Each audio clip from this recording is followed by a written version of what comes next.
For this sunset ocean inspired resin artwork, I'll use art resin and I'll mix it on my kitchen scale, so I'm perfectly mixing equal amounts of resin and hardener and stirring it for about 5 minutes. Now the board it's an art board and it's been spray painted with the blue, pink and orange to get that beautiful sunset look.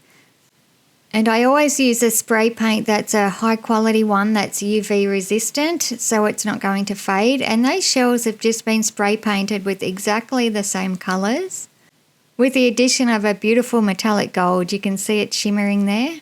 And those clear quartz crystals I showed you are from Le Rez Expressions, and I love including them in my artwork. It's so watery and it creates a magical mermaid feel, if you ask me, in my opinion. And these beautiful rose gold diamond dust, I'm using it for the first time. I usually use silver, but this is a perfect colour for my pink and my gold, so perfect. Now I'm sprinkling on my metal powder. It's gold and it creates some beautiful lacing when I hit it with that heat gun. See how it breaks it up? And of course I'm going to add a white wave, so I'll use the Angel White by Le Rez, and I'm making sure it's quite thick and opaque. I'll let it sit for a while before I pour it on.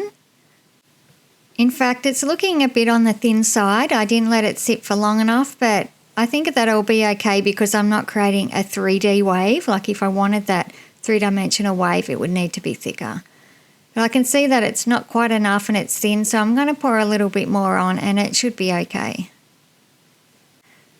And I like to use this heat gun with the compressor nozzle. If you've been watching my videos, you'll know that, because it blows a lot of air out. And I can also control the speed, like there's a fan speed that's got a low and a high pressure. I tend to use it on high most of the time because that white is quite thick and I need to push it.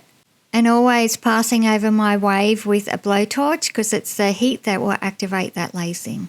It's now complete. My name's Tracey. Thank you so much for watching.